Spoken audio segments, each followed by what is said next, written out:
जय हिंद ऑफिसर्स, क्या हाल है सबके।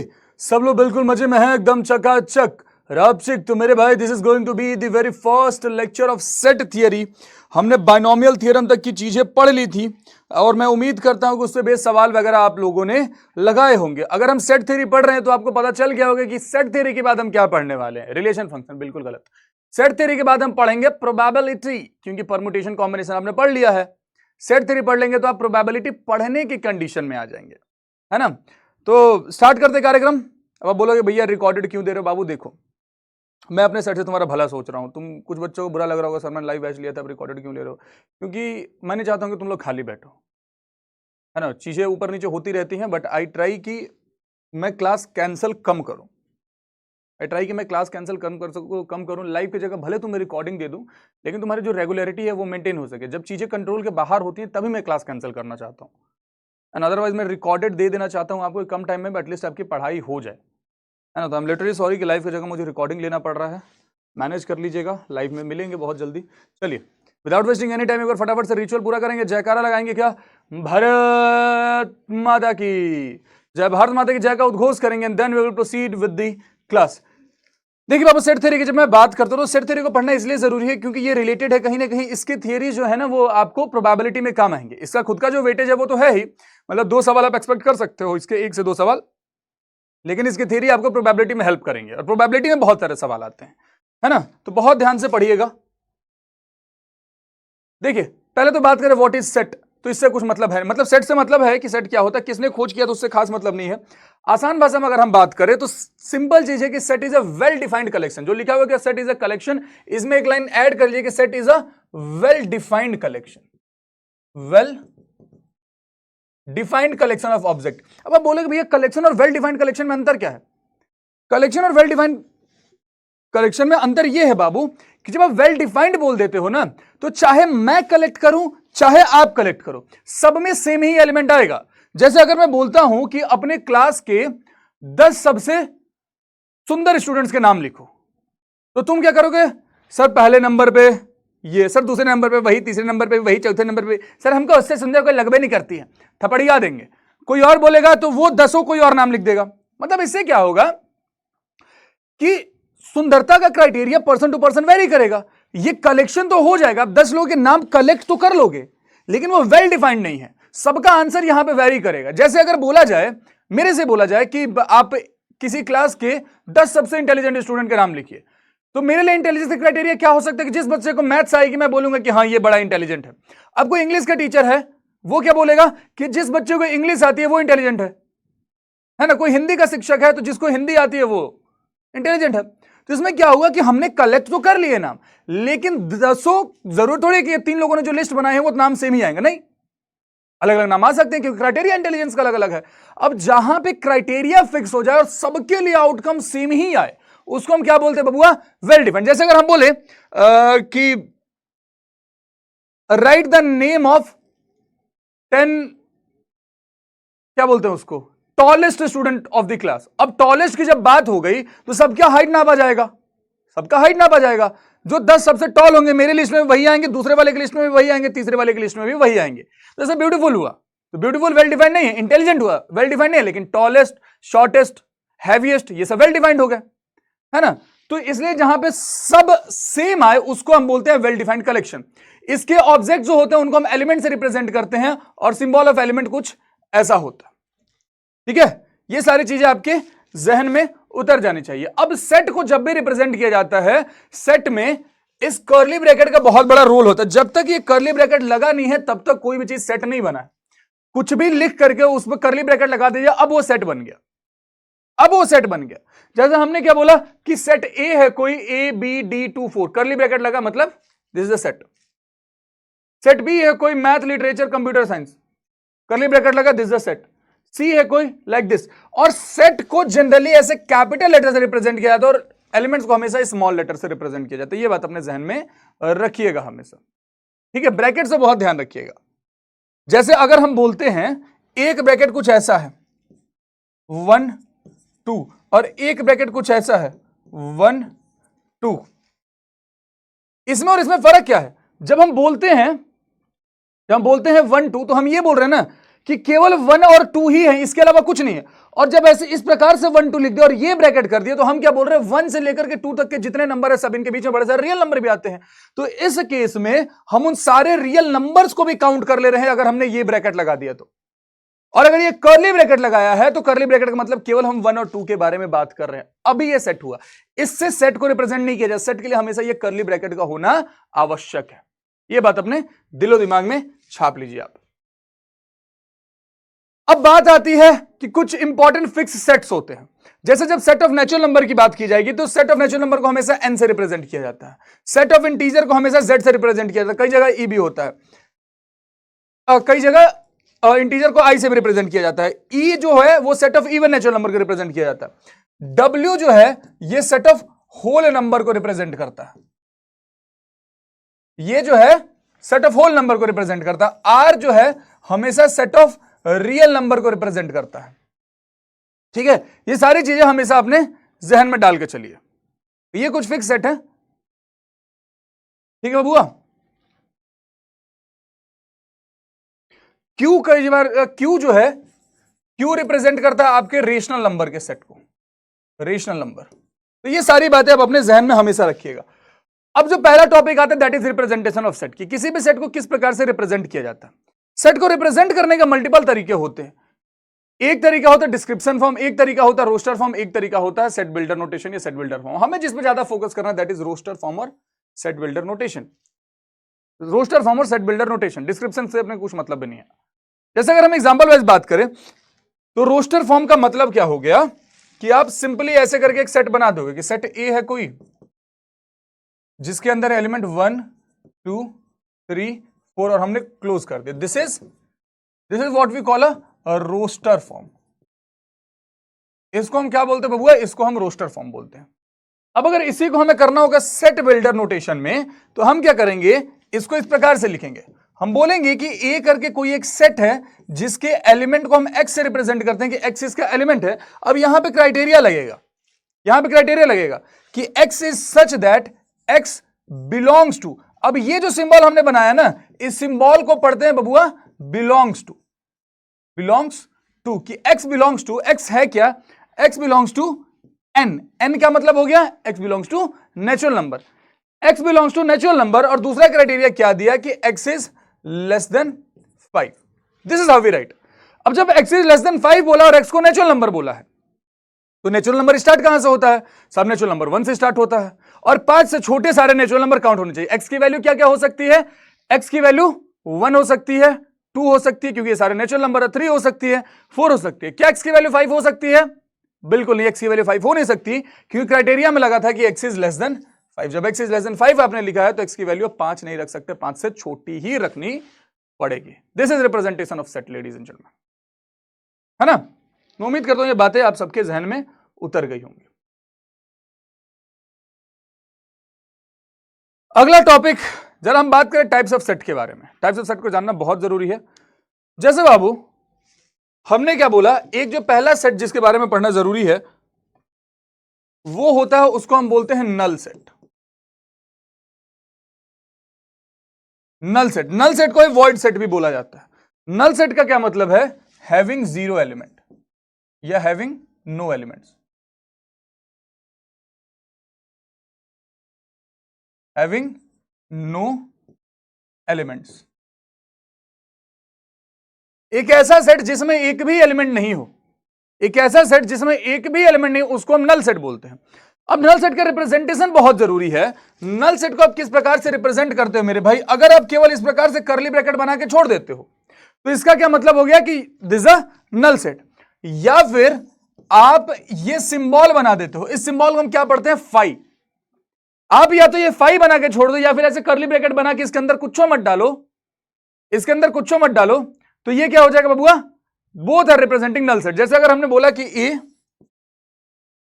फाई, ये क्या है, एक नल सेट है, this is a null set. दूसरा हमने बोला B B,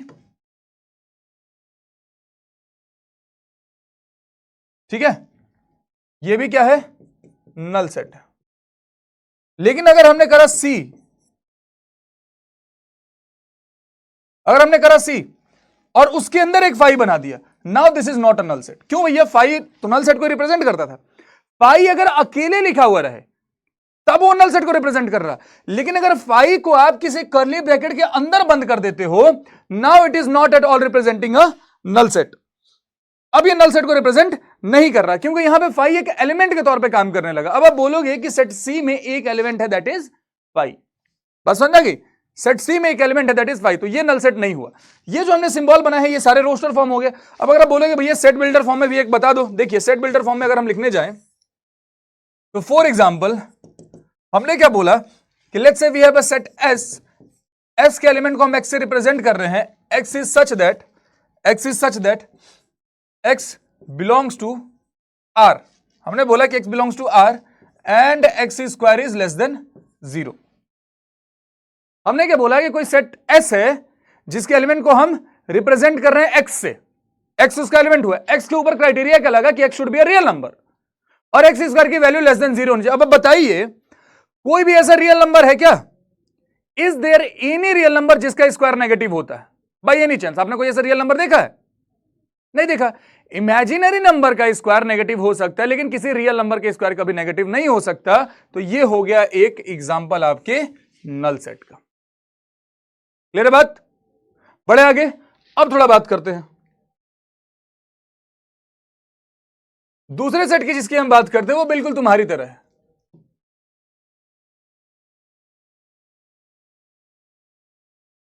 singleton set. Singleton set का मतलब क्या है? नाम से ही पता चल रहा होगा, हैविंग ओनली वन एलिमेंट। एक ऐसा सेट जिसके अंदर केवल और केवल एक ही एलिमेंट है, आगे ना, एक ऐसा सेट जिसके अंदर केवल और केवल एक ही एलिमेंट है, उसको हम क्या बोलते हैं बबुआ? सिंगलटन सेट बोलते हैं। फॉर एग्जांपल हमने कोई सेट बनाया ए और ऐसे करके लिख दिया 1, ये क्या होगा? सिंगलटन सेट हुआ। हमने ये बनाया और इसके अंदर लिख दिया 5, तो ये भी क्या हुआ? सिंगलटन सेट हुआ। ये दोनों को दोनों सिंगलटन सेट के एग्जांपल हो गए। अगर हम कोई सेट बिल्डर फॉर्म देखें तो मान लीजिए हमने कोई सेट एस बनाया,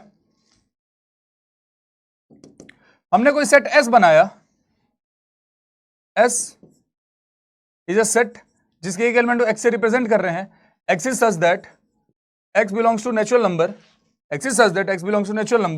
and x square is less than equals to 1। हमने क्या बोला कि एक्स कोई नेचुरल नंबर, अब वहां पर रियल नंबर हमने लिखा था, यहां पे क्या बोला कि x should be a natural number और एक्स स्क्वायर की जो वैल्यू है ना वो 1 या 1 से छोटी हो।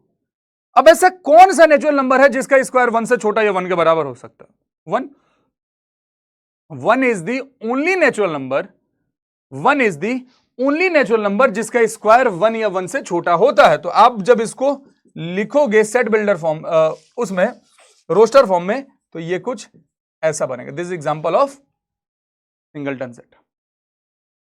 ठीक है, अब सेट के बारे में कुछ इंपॉर्टेंट चीजें, आगे जो हम चीजें पढ़ने वाले इक्विवेलेंस और इक्वल सेट, उसके लिए दो इंपॉर्टेंट नोट आपको लिख लेना है। जरा इंपॉर्टेंट नोट क्या बोलता है?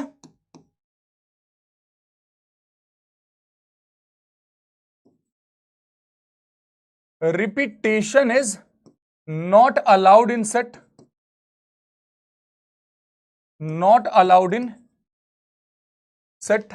दूसरा ऑर्डर डजंट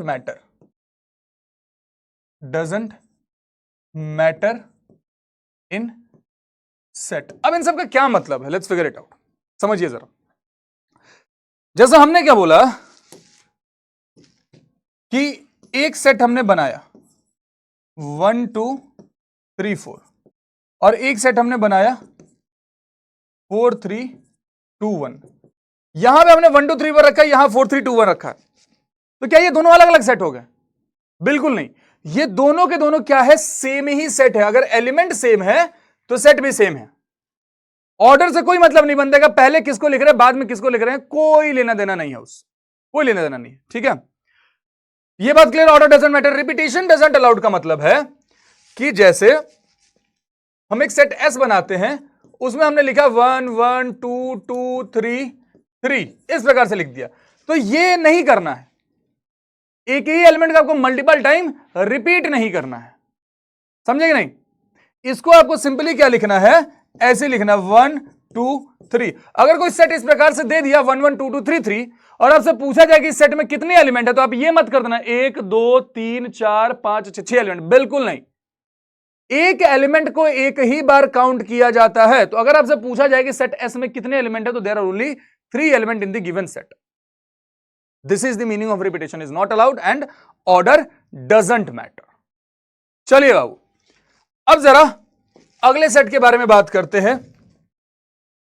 पहला जो यानी तीसरा जो सेट है उसको हम बोलते हैं इक्विवेलेंट सेट। इक्विवेलेंस या इक्विवेलेंट भी कई जगह लिखा हुआ रहता है सेट। इसका क्या मतलब है, sets having same number of element, same number of element. एक ऐसा दो या दो से ज्यादा ऐसे सेट जिसमें नंबर ऑफ एलिमेंट सेम हो, उनको हम क्या बोलते हैं, इक्विवेलेंट सेट बोलते हैं। क्या कहने का मतलब हुआ, जैसे आपने कोई एक सेट बनाया ए और इसमें एलिमेंट रखे 1 2 3, आपने कोई एक सेट बनाया बी जिसमें एलिमेंट रखे x y z, ठीक है। अब आपने देखा क्या कि इसमें भी 3 एलिमेंट, इसमें भी 3 एलिमेंट है, भले ही ये एलिमेंट अलग अलग ही क्यों ना हो, भले ही एलिमेंट अलग अलग ही क्यों ना हो, एक जगह आपको एक्स वाई जेड दिख रहा है, एक जगह आपको 1 2 3 दिख रहा है, फिर भी कोई फर्क नहीं पड़ता, बस नंबर ऑफ एलिमेंट सेम होने चाहिए। ऐसे सेट्स को इक्विवेलेंट सेट बोला जाता है। इसी के एक भाई है बाबू जिसको हम बोलते हैं इक्वल सेट। जरा इक्वल सेट के बारे में बात करें। इक्वल सेट, इक्वल सेट का मतलब क्या है, sets having same elements. Equivalence में क्या था, नंबर ऑफ एलिमेंट इक्वल होने चाहिए, नंबर ऑफ एलिमेंट सेम होने चाहिए। जब बात इक्वल सेट की आ जाती है तो यहां पे सारे के सारे एलिमेंट ही सेम होने चाहिए, समझे कि नहीं। जैसे एक सेट हमने बनाया, अभी बनाया था ना वो वाला, इससे पहले वाला ए बी वाला, जैसे एक हमने सेट बनाया 1 2 3 4 और एक सेट हमने बी बनाया 2 3 1 4। भले ऑर्डर इधर उधर है लेकिन यहां भी 1 2 3 4 है, यहां भी 1 2 3 4 है, तो ऐसे सेट को हम क्या बोलेंगे कि they are equal set, A is equal to B. अब एक बात बताइए, जब सारे एलिमेंट ही सेम हो रहे हैं किसी दो सेट में, तो नंबर ऑफ एलिमेंट तो अपने आप सेम हो गए, हाँ कि ना। जब सारे एलिमेंट ही सेम है तो नंबर ऑफ एलिमेंट तो खुद ही सेम हो गए ना। तो यहां से आप ये कंक्लूजन निकाल सकते हैं ना बाबू, ये कंक्लूजन तो आप खुद ही निकाल सकते, इतने समझदार आप ही हैं कि every equal set is equivalent but converse is not necessarily true, converse is not necessarily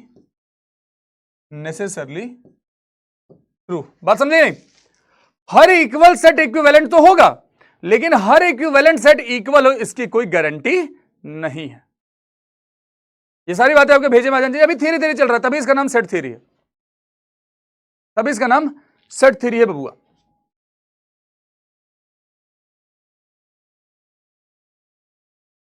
अब एक टर्म होता है सबसेट। सबसेट पे आने से पहले देखो जरा, कार्डिनैलिटी इसमें डाला था हमने। सबसेट पे आने से पहले हम जरा इस टॉपिक को पढ़ लेते हैं, कार्डिनैलिटी या सेट साइज को। कार्डिनैलिटी या सेट साइज को पहले पढ़ लेते हैं। कार्डिनैलिटी या सेट साइज का सिंपल मतलब यह है कि नंबर ऑफ एलिमेंट कितने हैं, किसी सेट में नंबर ऑफ एलिमेंट्स कितने हैं, उसको हम बोलते हैं cardinality of that given set. जैसे अगर हमने बोला कि ये कोई सेट है 1xp4, ये हमने बोला, आपसे बोला जा रहा है what is the cardinality of the set ए। तो आपसे आसान भाषा में पूछा जा रहा है कि बबुआ एक बात बताओ, सेट ए में कितने एलिमेंट्स हैं। इसको रिप्रेजेंट कुछ इस प्रकार से किया जाता है एन ए की वैल्यू कितने, 1 2 3 4, आप यहां पर लिख दोगे 4 की number of element in set A is 4, ठीक है। अब कार्डिनैलिटी के बेसिस पे दो तरह के सेट आते हैं, एक को हम बोलते हैं फाइनाइट सेट और एक को हम बोलते हैं इनफाइनाइट सेट। फाइनाइट सेट का मतलब क्या है, if set has a finite number of element it is finite set, और set which has not finite is called infinite set. मतलब क्या हुआ, एक ऐसा सेट जिसके एलिमेंट्स की काउंटिंग एक पर्टिकुलर पॉइंट पे जाके खत्म हो जाए उसको हम फाइनाइट सेट बोलते हैं। और एक ऐसा सेट जिसके एलिमेंट को आप काउंट करते करते थक जाओगे लेकिन उसके काउंटिंग कभी खत्म नहीं होगी। जैसे जब हम बात इनफाइनाइट सेट की करते हैं तो अगर मैंने बोला नेचुरल नंबर का सेट, अब नेचुरल नंबर तो बहुत सारे हैं ना, कहां तक गिनोगे। अगर मैंने बोल दिया रियल नंबर का सेट, अगर मैंने बोल दिया होल नंबर का सेट, तो ये सब इनफाइनाइट है। लेकिन ये जो हमने सेट बनाया है इसमें काउंटिंग खत्म हो गई, फाइनाइट सेट है ना। अब एक चीज में बड़ा कंफ्यूजन होता है कि अगर मैं बोलूं कि set of leaves on a tree, leaves on a tree finite है या इनफाइनाइट है, तो आप बोलोगे भैया ये तो इनफाइनाइट है। क्यों? कभी ना कभी तो जाके सारी पतई खत्म होगी ना पेड़ की, नोचते जा रहे हैं गिनते जा रहे हैं, नोचते जा रहे हैं गिनते जा रहे हैं, नोचते जा रहे हैं, एक टाइम पे जाके खत्म, काउंटिंग कहीं तो खत्म होगी ना, तो वो फाइनाइट सेट में काउंट होगा। अब अगर हम बोले number of stars in the universe in Milky Way, number of stars in Milky Way, गिनते गिनते मर जाओ, खत्म ही नहीं हो रही वो, तो वो क्या हो गया? इनफाइनाइट सेट, है ना। तो ये सारी चीजें अपने ध्यान में रखिए। अभी जब कार्डिनैलिटी अगर आप समझ चुके हैं तो कार्डिनैलिटी से आपको ये भी पता चल रहा है कि भैया ये जो इक्विवेलेंट सेट था वो हमने कुछ ऐसा ही पढ़ा था क्या, कि if the number of element in two sets are equal then they are called equivalent set. बिल्कुल, तो हम ये भी तो बोल सकते हैं ना कि if the cardinality of two sets are same then they are equivalent set. बिल्कुल करेक्ट, दो सेट जिनकी कार्डिनैलिटी सेम है उनको हम इक्विवेलेंट सेट बोलते हैं, बात खत्म। ठीक है, ये बातें ध्यान में रहेंगी। अब कार्डिनैलिटी के बेसिस पे जरा हमें दो तीन चीजों के बारे में पढ़ना होता है, जिसमें सबसे पहले आता है बबुआ आपका सबसेट्स।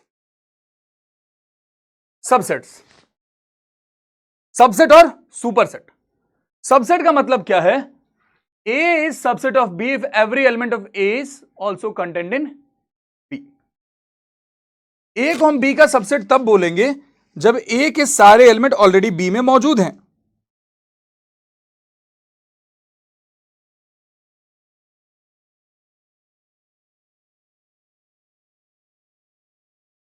ठीक है, अगर ए के सारे एलिमेंट ऑलरेडी बी में मौजूद हैं तो उसको हम क्या बोलेंगे कि ए इज सबसेट ऑफ बी। कैसे भैया? क्या भैया, जरा समझाइए। जैसे अगर हमने बोला कि ए करके कोई एक सेट है जिसमें कुछ एलिमेंट्स है 1 2 3, बस इतना ही पे रोक देते हैं 1 2 3।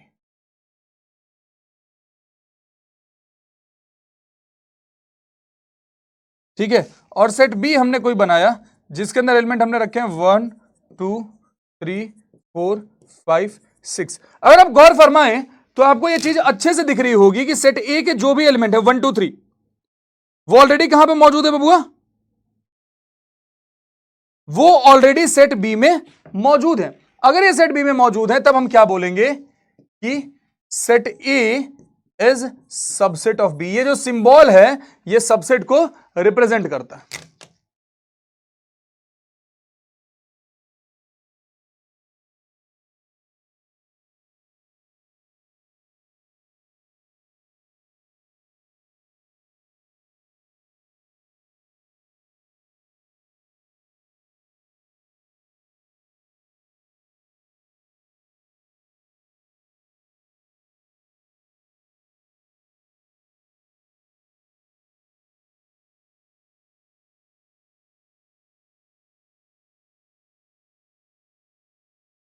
ठीक है, हम यहां बोलेंगे कि ए इज सबसेट ऑफ बी। और इसी के साथ नोट करके एक पॉइंट और लिख लीजिएगा, नोट करके एक पॉइंट और लिख लीजिएगा बाबू, कि if A is subset of B then B is called superset. B is called superset of A. अब एक और टर्म आता है जिसको हम बोलते हैं प्रॉपर सबसेट। प्रॉपर सबसेट का क्या मतलब है अगले स्लाइड पे लिखवा देता हूं। स्लाइड में डाला नहीं है ना कहीं, प्रॉपर सबसेट नहीं डाला। प्रॉपर सबसेट का क्या मतलब है लिख लीजिए जरा। प्रॉपर सबसेट शॉर्ट में लिखेंगे if A is subset of B. पहला कंडीशन क्या कि A should be subset of B. If A is subset of B and A is not equals to B, then A is called proper subset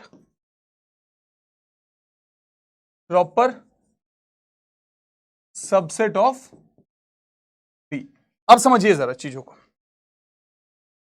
अभी clear हो जाएगा सब। जैसे जब भी हम कोई सेट बनाते हैं, सेट में मान लीजिए हमने एलिमेंट रखे कितने, 1 2 3। अगर हमसे बोला जाए कि इसके सारे सबसेट जरा लिख के दिखाओ, आप सेट से सबसेट बना सकते हो। अगर आपसे बोला जाए कि ये जो सेट है 1 2 3, इसके जरा सारे सबसेट आप लिख के बताइए। जब सारे सबसेट लिखने जाते हैं ना, तो सबसे पहले क्या आता है, 5। 5 is subset of every set. ध्यान से सुनिएगा, 5 is subset of every set. दूसरा, इन सारे एलिमेंट को सिंगल सिंगल लिख दीजिए। एक ये सेट हुआ, दूसरा एक ये हुआ, तीसरा एक ये हुआ। फिर उसके बाद दो दो के पेयर बनाते जाइए, 1 2 2 3 और एक 1 3। फिर एक ये खुद 1 2 3। तो इस गिवन सेट के ये इतने सारे पॉसिबल सबसेट्स हैं, दे आर दी सबसेट्स। अब आपको बोला जाए कि इसमें से प्रॉपर सबसेट कौन कौन सा है। प्रॉपर सबसेट का डेफिनेशन क्या था कि A should be subset of B। तो ये सारे, यहां पे हमने क्या देखा कि ये जो सारे इसके सबसेट हैं, each one of them are subset of the given set. Proper subset के लिए वो दोनों बराबर नहीं होने चाहिए। मतलब इसको छोड़ के बाकी सारे जो है ना, इसको आपने ढक दिया, बाकी सारे जितने बचे हैं, they are called the proper subset of the given set. ठीक है, proper subset of the given set. अब यहां पे कुछ इंपॉर्टेंट चीजें, इंपॉर्टेंट बातें आपको लिखनी है, पिंक कलर से उनको नोट करते जाइएगा। पहला कि if number of element in a set is n, then total number of subset will be 2 to the power n। समझे? अगर किसी सेट में n एलिमेंट्स हैं, तो उसके टोटल नंबर ऑफ कितने सबसेट्स हो सकते हैं, that is 2 to the power n। समझिए जरा, अभी जो हमने बनाया था यहां पे सेट ए, इसमें टोटल कितने एलिमेंट दिखे थे बबुआ आपको, टोटल 3 एलिमेंट दिखे थे भैया। फॉर्मूला के अकॉर्डिंग इसके टोटल कितने सबसेट्स होने चाहिए थे, तो फॉर्मूला के अकॉर्डिंग इसके टोटल होने चाहिए थे 2 का क्यूब, यानी कि 8 सबसेट्स पॉसिबल होने चाहिए थे। ये हमने इसके सारे सबसेट्स यहां पे खोल के लिखे हुए हैं। अब जरा काउंट करिए, 1 2 3 4 5 6 7 8, 8 होने चाहिए थे, 8 हैं। ठीक है, इसी में एक लाइन अब और ऐड कीजिएगा। अगर बोला जाए number of proper subset, number of proper subset कितने हो जाएंगे, तब क्या हो जाएगा बाबू, 2 to the power n-1। एक को तो आपको घटाना पड़ेगा ना, यहीं पे देख लीजिए आप, इसको छोड़ के बाकी प्रॉपर सबसेट थे, कितने बचे, 8 थे, इसको ढक दिया आपने तो 7 बचे। अगर बोला जाए number of non empty subsets, number of non empty subsets, वो भी कितने हो जाएंगे, 2 to the power n-1। Non empty subsets बोला है ना, तो हम क्या करेंगे, ये जो 5 है, एम्प्टी तो केवल यही है ना, यही है नल सेट, यही नल सेट। नल सेट बोलिए, एम्प्टी सेट बोलिए, वॉइड सेट बोलिए, या नल सेट बोलिए, कुछ भी बोलिए, इसके अलावा बाकी 7 हैं। अब एक लाइन अगर हम और ऐड कर दें, number of non empty proper subset, number of non empty proper subset, जो नॉन एम्प्टी भी हो और प्रॉपर भी हो।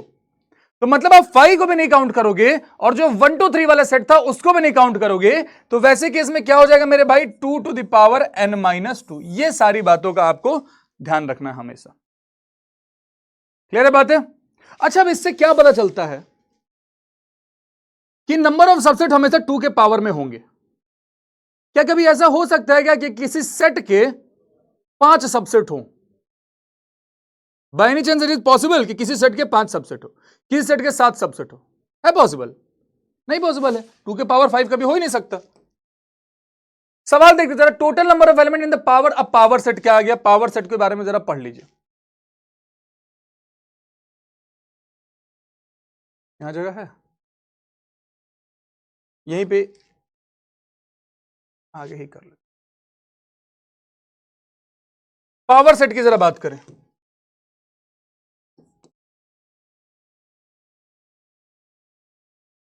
Power set, a set containing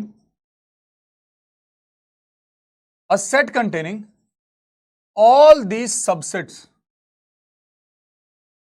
a set containing all these subsets of a given set.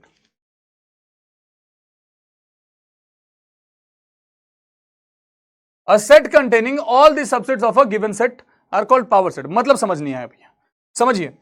ए करके मान लीजिए कोई एक सेट है जिसके अंदर एलिमेंट थे 1 2 3, इसके सारे सबसेट्स आपने बनाए, ये इसके सारे सबसेट्स होंगे 5 1 2 3 1 2 1 3 2 3 और साथ में एक 1 2 3, 8 सबसेट होने चाहिए। काउंट कर लीजिए एक बार, 1 2 3 4 5 6 7 8। अब हमने क्या किया, इनको भी अलग से कर्ली ब्रैकेट में बंद कर दिया। इनको भी एक अलग से कर्ली ब्रैकेट में बंद कर दिया, तो ये कंप्लीट नया सेट बन गया जिसके एलिमेंट खुद भी एक सेट है। पावर सेट एक ऐसा सेट होता है जिसके एलिमेंट खुद ही एक सेट होते हैं, है ना। इसको हम बोलते हैं बबुआ पी ए, यानी कि पावर सेट ऑफ ए। अब अगर आपसे पूछा जाए कि किसी भी सेट के पावर सेट में टोटल कितने एलिमेंट होंगे, तो जितने उस सेट के सबसेट होंगे उतने उसके पावर सेट में एलिमेंट हो जाएंगे, है ना। जितने उस सेट के सबसेट होंगे उतने उसके पावर सेट में एलिमेंट हो जाएंगे। जैसे भी यही वाला सवाल था, क्या हो गया भाई, total number of element in the power set of A containing 15 element. Set ए में टोटल 15 एलिमेंट है, तो इसके पावर सेट में कितने एलिमेंट होंगे, इसके सबसेट कितने होंगे, तो इसके सबसेट होंगे 2 to the power 15, 2 to the power 15। तो इसके पावर सेट में एलिमेंट में कितने हो जाएंगे, 2 टू द पावर 15।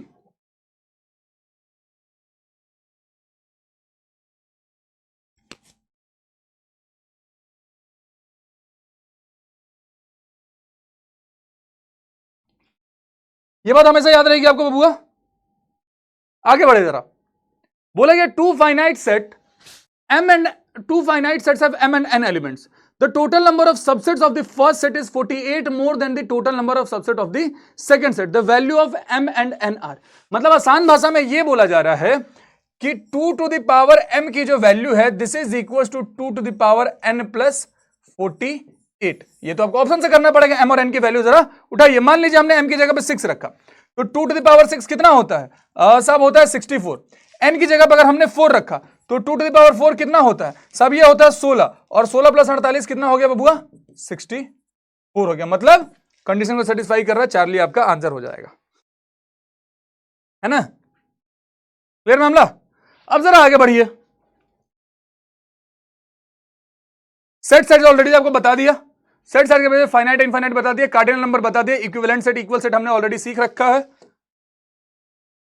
ये बताइए जरा सवाल, the set of intelligent student in a class, ये नल सेट होगा, सिंगलटन सेट होगा, फाइनाइट सेट होगा, not a well defined collection. तो this will be not a well defined collection. क्यों बाबू, वही आपको बताया था कि इंटेलिजेंस का criteria person to person vary कर सकता है, तो सबके कलेक्शन भी वेरी करेंगे, और कलेक्शन अगर वेरी कर रहा है फिर तो वो सेट बना ही नहीं, कलेक्शन सेम होना चाहिए था ना।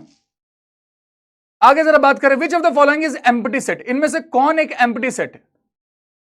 x is such that x is a real number and x square minus 1 is equals to 0, x square minus 1 is equals to 0।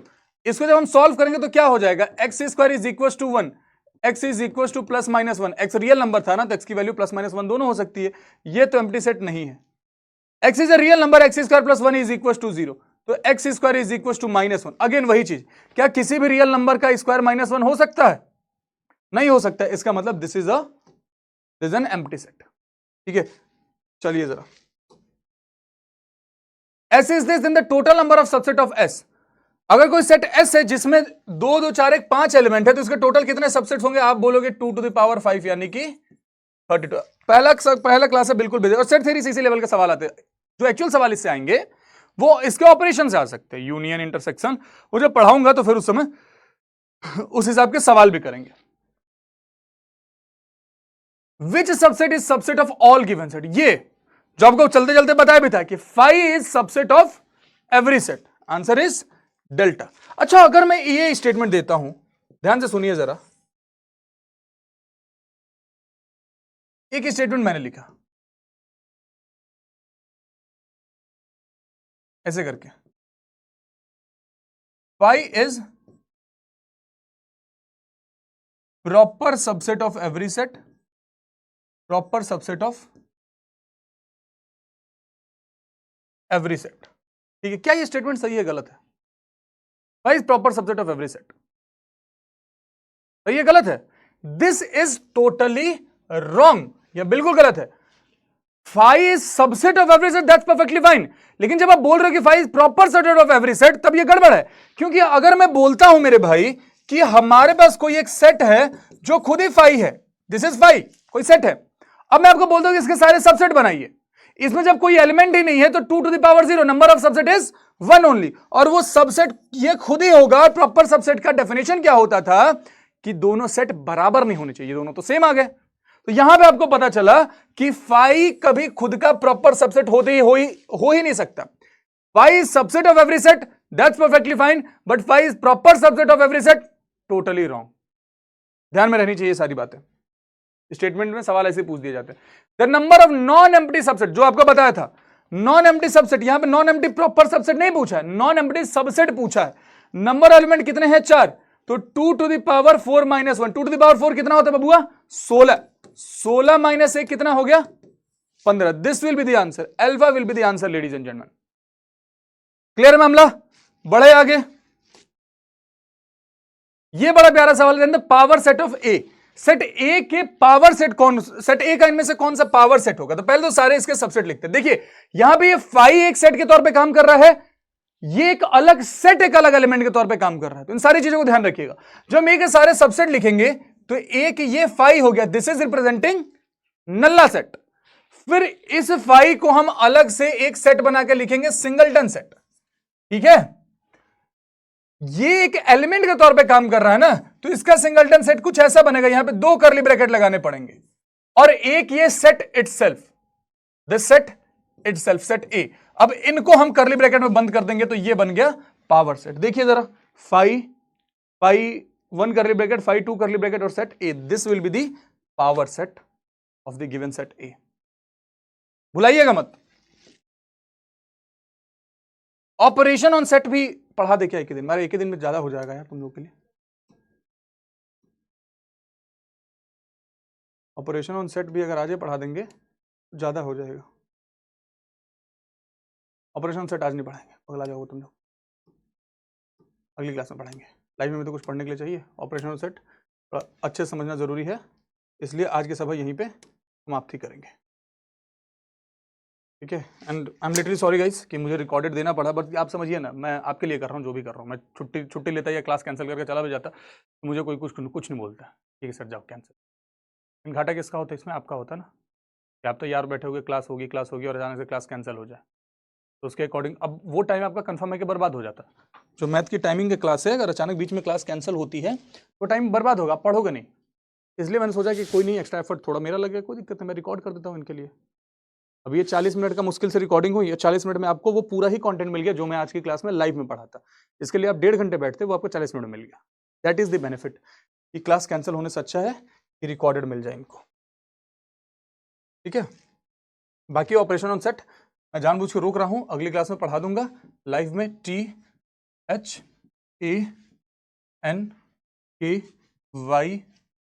You thank you for cooperating with me. हम मिलेंगे बहुत जल्द अगली class में। तब तक के लिए जहां हो, हंसते रहो, खेलते रहो, मुस्कुराते रहो, पढ़ाई रेगुलर करते रहो, फिर अपना ख्याल रखो। Ladies and gentleman, have faith in yourself, you all are going to make this time and is waiting for you, and we are also waiting to see you all in form. तब तक के लिए जय हिंद।